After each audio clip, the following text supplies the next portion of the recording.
வணக்கம். நான் டாக்டர் ராமநாதன் அர்ச்சுனா. எனக்கு கோல் சேல் வந்து கொண்டிருக்கிறதால எனக்கு அந்த எல்லா கோலையும் ஆன்சர் பண்ணி அப்டேட் பண்ணி கொண்டிருக்கிறதால ஒரு சின்ன அப்டேட் ஒன்று தரத்துக்காண்டி ஒரு லைவ் ஒன்று உங்களுக்கு நான் போடுமென்று பார்த்தேன். நான் என்னென்றால் இன்று எங்கள்ட டிசிசி மீட்டிங் நடந்தது. அந்த டிசிசி மீட்டிங்கில் வந்து வளமையான மற்ற அரசியல்வாதிகளை மாதிரி நீங்கள் என்னையும் எதிர்பார்த்தா, முக்கியமாக திணைக்கள தலைவர்கள்ட்டையும் பெரிய பெரிய அதிகாரிகள், நாங்கள் அதிகார விழாவளம் படிக்காமல் வரையில் ப்ரொஜெக்ட் மேனேஜ்மெண்ட் முடிச்சு போட்டு தான் வந்திருக்கோம். எனக்கு தெரிய சுகாதார அமைச்சிலேயே ப்ரொஜெக்ட் மேனேஜ்மெண்ட் முடிச்ச ஒருத்தரும் இல்லை என்றால் நீங்கள் யாரோ ஒரு பெண்மணி, வீர பெண்மணி ஒரு ஆள் சொன்னால் நாங்கள் ப்ரொஜெக்ட் மேனேஜ்மெண்ட்லாம் முடிச்சு போட்டு தான் வந்திருக்கிறோம்ட்டு நாங்கள் உங்களோட டிகிரிஸையும் பார்ப்போம். என்னடால் நாங்கள் யாரையுமே குறிப்பிடவோ இல்லது நான் கணக்க படிச்சினா என்று சொல்வதற்காக இல்லை. நாங்கள் ஒரு விஷயத்தை ப்ரொஜெக்ட் ஒன்று செய்யல, அந்த ப்ரொஜெக்ட் மேனேஜ்மெண்ட் தெரிஞ்சிருக்கணும், இல்லாட்டி அந்த செய்கிற ப்ரொஜெக்ட் ஃபெயிலியர் ஆகிடும். அதே மாதிரி அது மட்டுமல்ல, நாங்கள் இவ்வளோ காலமே உங்களுக்கு தெரியும் எல்லாருமே வளமையாக என்ன செய்கிறேன்னு சொன்னால், உங்களுக்கு இந்த டிசிசி மீட்டிங்கில் வந்து முன்னாள் அமைச்சர் டாக்டர் சிவானந்தவா இருக்கட்டும், அல்லது முன்னாள்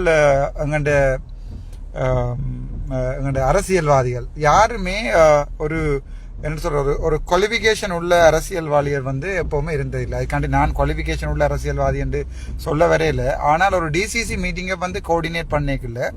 அது வடக்கு மாகாணத்தையே முழுக்க நாங்கள் அதை நாங்கள் பார்ப்போம்.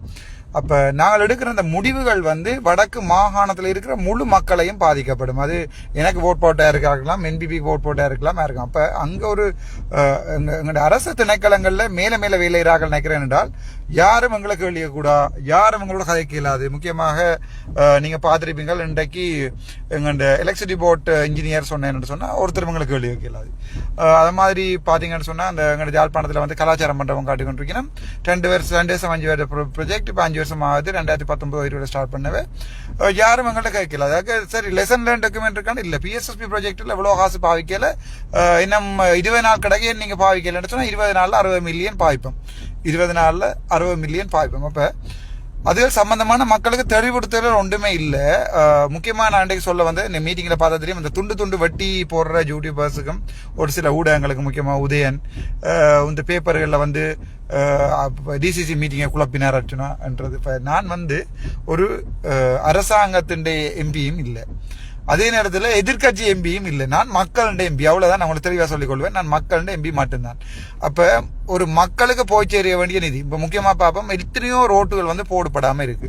ஆனால் நாங்கள் கலாச்சார மண்டபத்துக்கு 600 மில்லியன் 800 மில்லியன். ஏனென்றால் அது உங்களுக்கு தெரியும், முன்பிருந்த அமைச்சர்மார்கள் எல்லாம், முக்கியமாக டாக்டர் தேவானந்தா போன்ற அமைச்சர்மார்கள் எல்லாம் வந்து ஒரு தாந்தோண்டித்தனமான அட்மினிஸ்ட்ரேஷனை தான் விழாவளம் செய்து கொண்டிருந்தவை.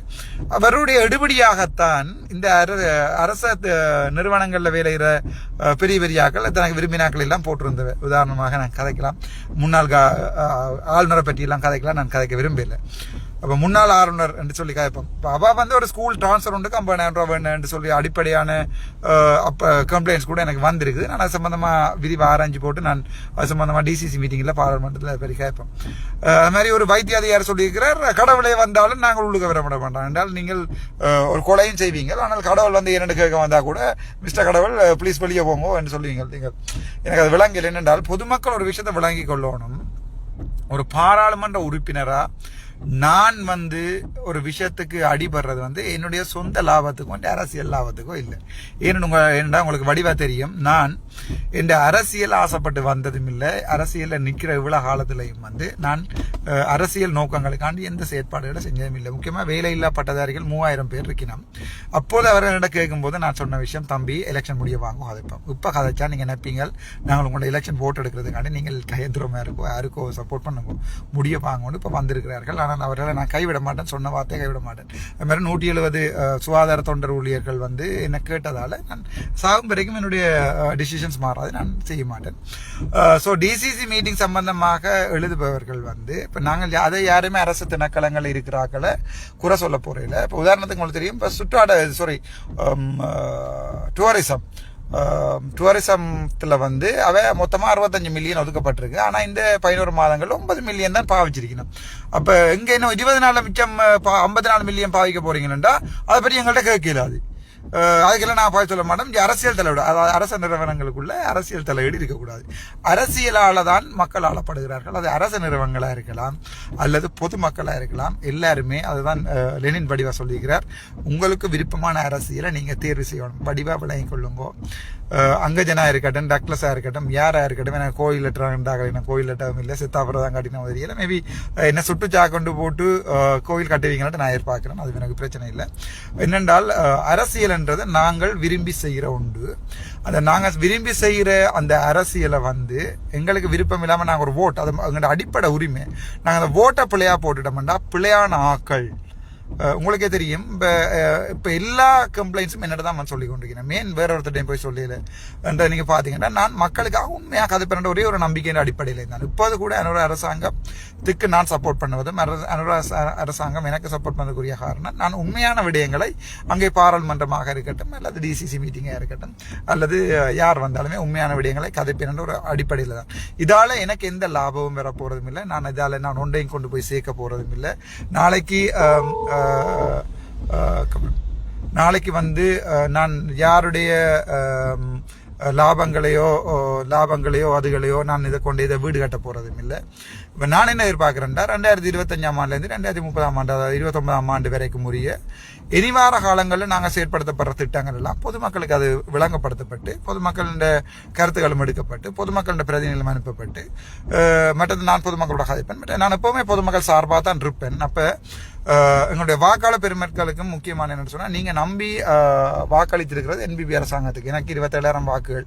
ஆனால் ஒரு நம்பிக்கையான அடிப்படையில் வாக்கை போட்டிருக்கிறீங்க. என்பிபி அரசாங்கம் உங்களுக்கு செய்ய வேண்டிய வேலைகளை நின்று கேட்குற கேள்விகள் வந்து நான் கேட்பேன். நான் அரசாங்க சார்பான ஆளாக இருந்தாலும் நான் அதை கௌரவ அமைச்சர் அவர்களுக்கும் சொல்லியிருக்கிறேன். கௌரவ அமைச்சர் அவர்களே, நீங்கள் இந்த மீடியா இதை கொண்டு போய் நான் கதைக்கிறது வந்து உங்களுக்கு எதிரான இல்லை, மக்கள் சார்பில் இந்த விஷயங்களை பப்ளிக்கு கொண்டு வந்து, உதாரணத்துக்கு சுண்ணாத்தில் இருக்கிற அந்த உயர் அழுத்த மின் இணைப்பை திருப்பி அங்கால கொண்டு போனான்னு சொல்லி அமைச்சர் உத்தரவு போட்டிருக்கார். அதாவது வந்து அப்படியான விஷயங்களை எனக்கு நீங்கள் தெரியப்படுத்துங்க.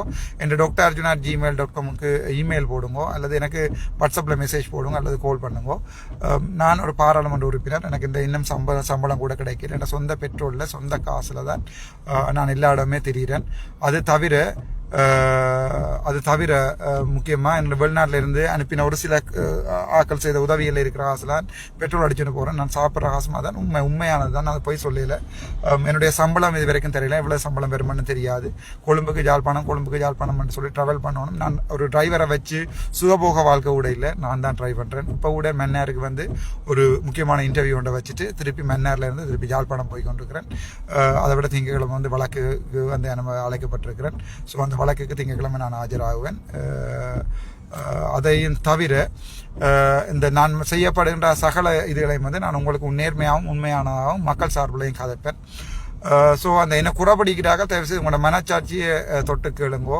நானும் இல்லை என்று சொன்னால் இன்ற வரைக்கும் டிசிசி மீட்டிங்கை யாருமே எந்த பொதுமகனுமே நான் உட்பட யாருமே பார்த்ததில்லை. இன்றைக்கு நீங்கள் டிசிசி மீட்டிங் சம்பந்தமாக ஒவ்வொரு குழந்தை பிள்ளையும் பார்க்குது என்றால் அதுக்குரிய காரணம் வந்து மக்கள் எனக்கு நம்பி அளித்த வாக்குகள் தான். ஸோ அந்த 27,000 மக்களையும் முட்டாள்கள் என்று சொன்ன 1-2 படித்த அரச திணைக்கள அதிகாரிகள் இன்றைக்கு என்னிடம் முறையாக வேண்டி கட்டி கொண்டிருக்கிறார்கள். அது தவிர பிள்ளையா இல்லை, அதாவது ஒரு ப்ரொஜெக்ட் மேனேஜ்மெண்ட் ஒரு அம்மா அவரால் சொன்னால் நாங்கள் மாஸ்டர்ஸ் ப்ரொஜெக்ட் மேனேஜ்லாம் முடிச்சு தான் வந்திருக்கோம், எல்லாம் படிச்சு தான் இங்கே வந்திருக்கிறோம். இப்போ அவட்ட கேட்டேன். Project management 5 steps: initiation, planning, execution, monitoring, evaluation, closure. இந்த 5 ஸ்டெப்ஸும் தெரியாமல் அவள் மாஸ்டர்ஸ் முடிச்சான்னு சொல்கிறத நான் நம்ப மாட்டேன்டா. எனக்கு தெரிய சுகாதார அமைச்சிலேயே ப்ரொஜெக்ட் மேனேஜ் முடிச்சு ஒருத்தரம் இல்லை, பிரைவேட் கம்பெனிஸ் தான் எடுக்கிறாங்க. சும்மாக்களோட கைதட்டலுக்காண்டி நீங்கள் உங்களோட ஒரு கோபம் இல்லை, நீங்கள் அரசு திணைக்கள் அரசாதிங்கன்ற உங்களுடைய செயல்திறன் குறைவண்டு அதை ஏற்றுக்கொள்ளுங்கோ. செயல்திறன் கூட்ட வேணும் என்று சொன்னால் அதுக்குரிய ஆளணிகளையும் படிச்சாக்களையும் இளைஞர்களையும் விட்டுட்டு தயவு செய்து நீங்கள் வெளியே போங்கோ. எத்தனையோ இளைஞர்கள் வேலை இல்லாத பட்டதாரிகள் இருக்கிறார்கள். நான் என்னுடைய அரசியல் கட்சியில் வெளிநாட்டு என்னுடைய புலம்பெயர் தமிழர்கள் செய்கிற உதவியில் ஒரு 10 பேருக்காவது அந்த ப்ரொஜெக்ட் மேனேஜ்மெண்ட் மாஸ்டர்ஸ்ன்றதை கார்டிஃபில் படிப்பிக்க பண்ணுவேன். அவங்களை கொண்டு ஒரு 5 வருஷம் கழித்து நான் என்னுடைய ஈழத்தை நான் இன்றைக்கும் தலைவனுக்கும் தேசிய தலைவருக்கும் என்னுடைய போராளிகள பொன் பாதங்களை தொட்டு வணங்கினபடி தான் நான் கதைச்சினான். நான் இன்றைக்கு நான் சொன்னனோ அது சாகும் வரைக்கும் மாறாது. நீங்கள் என்ன திருப்பிங்க பாராளுமன்றத்தில் தான் இவர் அந்த சிறப்புரிமைகள் வந்து காய்க்கிறாரு, எங்கே போனாலும் சொல்கிறேன் நெஞ்சில் சொல்லிட்டு. Thank you so much. அதுதான் உண்மையான சம்மரி. இதில் அறகுறையாக வெட்டி போடுவினும் சில ஊடகங்கள் நீங்கள் அந்த முழு லைவையும் பார்க்கணும்னு ஆசைப்படுறேன் இந்த டிசிசி மீட்டிங்கில். ஸோ அடுத்த டிசிசி மீட்டிங் வரைக்கும் நீங்கள் வெயிட் பண்ணுவீங்க. அந்த உதாரணத்துக்கு பார்ப்போம், சுற்றுலாத்துறைக்கு 9 மில்லியன் செலவழிச்சு போட்டு மிச்சம் 56 மில்லியன் ஏன் செலவழிக்கலைன்னு இருக்க, இன்னும் 20 நாளில், அதாவது ஒரு வருஷம் 10 நாளில் 9 மில்லியன் தான் செலவழிச்சிருக்கணும். மிச்சம் 20 நாள்ல 56 மில்லியன் செலவழிக்க போயிடும். அவ்வளவுதான் எங்களுடைய அரசாங்க அதிகாரிகளுடைய செயல்திறன்.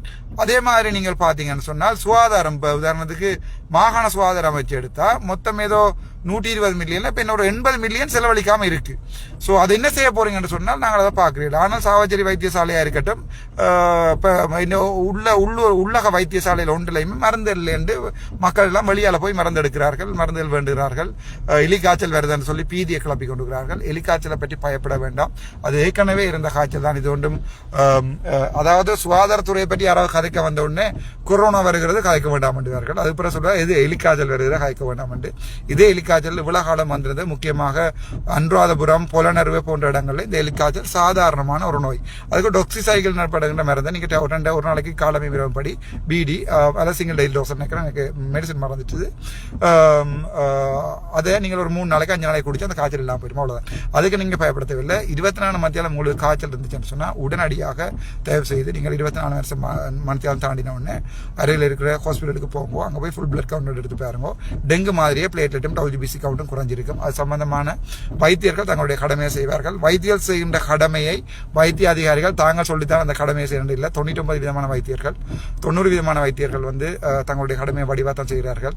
1-2 வைத்திய அதிகாரிகள் அவர்கள் செய்கிற கடமைகளை தங்களுக்கு முன்னால வச்சுக்கொண்டு எனக்கு அடிக்காயங்கோ என்னடா நான் இந்த டாக்டர்ஸ் தான் நிக்கிறேன் என்ற அடிப்படையில் தான் கதைப்பார்கள். இதுல பார்த்து கொண்டிருக்க வைத்தியர்களுக்கும் தெரியும் நீங்கள் எவ்வளவு கஷ்டப்படுறீங்க, நீங்கள் எவ்வளவு கம்ப்ளைண்ட் இப்ப எனக்கு தந்திருக்கிறீங்க. நான் வெளியால காய்க்க மாட்டேன், அது பார்லிமெண்ட்ல காய்க்கிறேன். நான் உங்களுக்கு உத்தரவாதம் தந்திருக்கேன். நீங்க தர கம்ப்ளைண்ட்ஸ், எனக்கு தர கம்ப்ளைண்ட்ஸ் நான் சுகாதார அமைச்சோட நேர காய்ச்சி உங்களுக்கு முடிவெடுத்து தருவேன். நான் அதை பப்ளிக் சொல்ல மாட்டேன்னு சொல்லியிருக்கேன். அதில் கணக்கு டாக்டர்ஸ், கணக்கு நர்சஸ், கணக்கு அட்டெண்டன்ஸ், கணக்கு HSA ஸ்டாஃப் எனக்கு கம்ப்ளைண்ட் அனுப்பி கொண்டு தான் இருக்கணும். இமெயில் வந்து கொண்டிருக்கு. அந்த நம்பிக்கையை நான் வாழ்க்கையில் குலைக்க மாட்டேன். உங்களோட இந்த விஷயத்தை நான் பகிர்ந்து கொள்ளணும். ஏனென்றால் இது ஒரு சரியான முக்கியமான ஒரு விஷயம். அதாவது டிசிசி மீட்டிங் என்ன என்ற சம்பந்தமா நீ ஒவ்வொரு குழந்தை பிள்ளைக்கும் தெரியும். அது காரணம் எனக்கு நான் வேண்டுகிற காலம் டாக்டர் ராமநாதன். நன்றி, வணக்கம்.